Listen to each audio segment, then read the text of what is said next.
My name is Dr. Anthony Levatino. I'm a practicing obstetrician-gynecologist, and I performed over 1,200 abortions.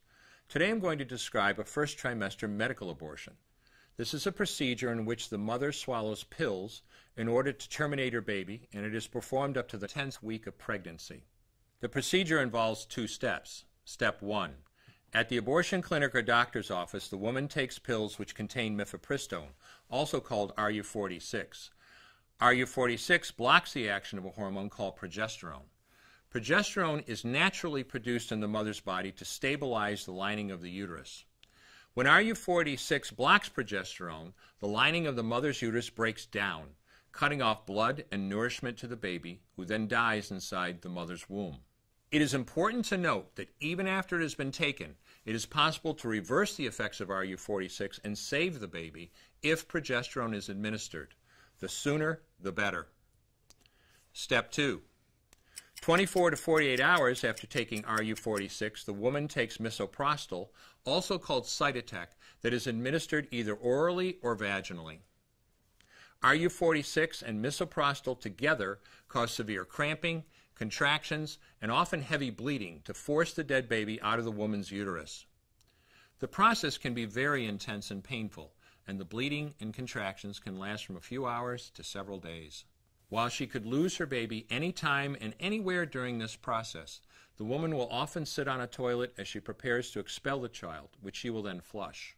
She may even see her dead baby within the pregnancy sac.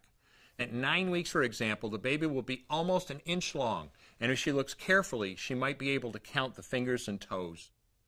After she has disposed of her baby, the woman may have bleeding and spotting for several weeks.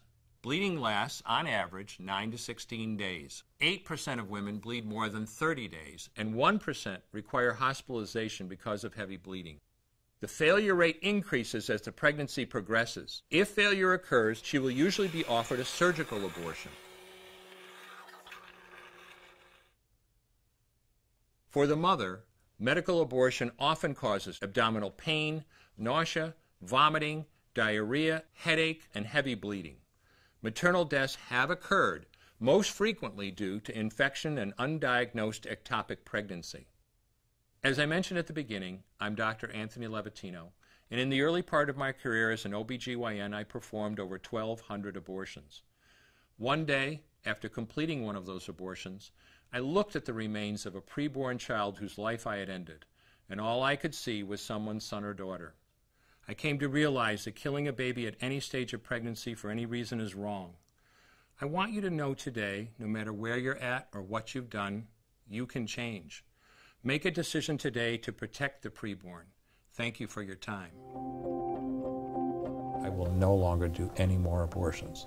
When you finally figure out that killing a baby that big for money is wrong, that it doesn't take you too long to figure out it doesn't matter if the baby is this big or this big or this big or maybe even this big, it's all the same.